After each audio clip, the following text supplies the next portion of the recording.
Selamat sejahtera kepada Puan Sarojini dan rakan-rakan saya. Kami dari kumpulan Sila Masuk. Nama saya Lam Chui Fen. Ahli kumpulan saya adalah Chan Wai Yi, Lam Ziting, Lee Sin Ru dan Lo Jian Sun. Hari ini, kami akan membuat pembentangan kumpulan MPU 3183 tentang perkembangan sains dan teknologi di Malaysia. Perkembangan sains dan teknologi merujuk perubahan dalam penghasilan alat-alat yang memudahkan kehidupan manusia seperti kereta, komputer, televisyen dan telefon bimbit.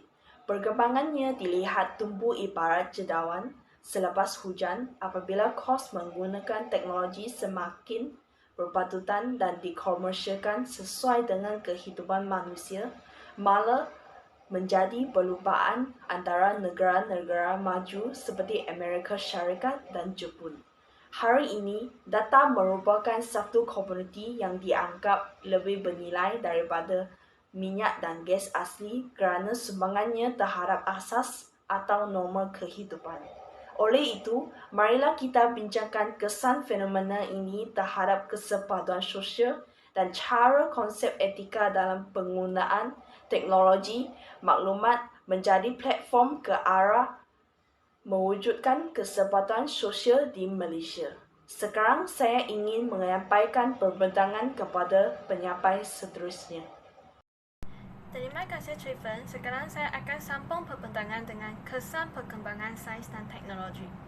Perkembangan sains dan teknologi dalam membawakan kebaikan kepada masyarakat, iaitu mengeratkan hubungan antara rakyat. Hal ini demikian kerana anggota masyarakat diberikan peluang untuk mengenal kawan yang baru melalui sosial media tanpa mengira kawan lain. Contohnya melalui WhatsApp dan Facebook.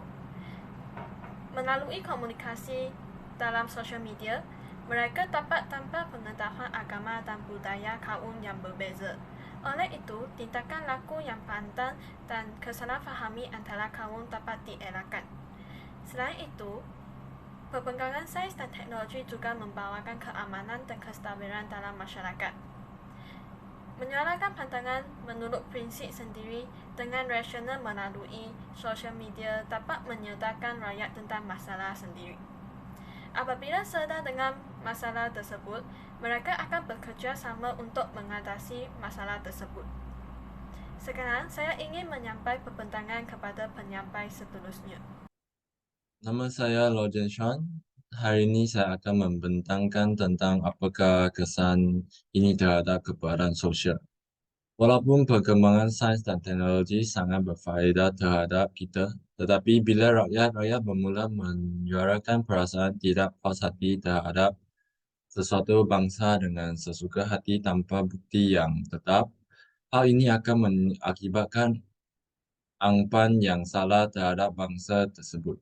Jika rakyat mempercayai dengan hasutan tentang bangsa itu, di media sosial, peluang perpecahan kaum akan berlaku di mana bangsa yang mempunyai perasaan prejudis terhadap bangsa yang lain tertentu. Selain itu, individu yang tidak bertanggungjawab apabila menggunakan teknologi mereka akan terpengaruh dengan rakan yang tidak baik dan akan terdedah kepada tekanan untuk melakukan aktiviti yang tidak sihat. Oleh itu, sains dan teknologi telah digunakan secara bertanggungjawab supaya masyarakat tidak dapat dipercayai.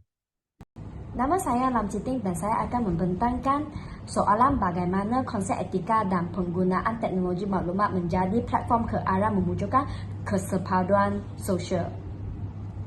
Pertamanya, penyebaran informasi yang benar tanpa tanggungjawab. Dalam era informasi yang cepat dan mudah berselerak, penting untuk memastikan penyebaran informasi yang akurat.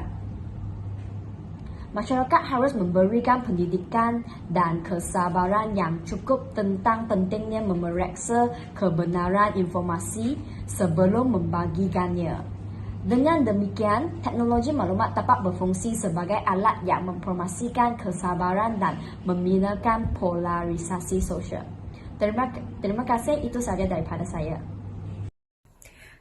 Seterusnya, etika teknologi maklumat menciptakan tadangan moral yang baru dan unik kerana dapatkannya terhadap perubahan sosial, politik dan konsep yang dramatik.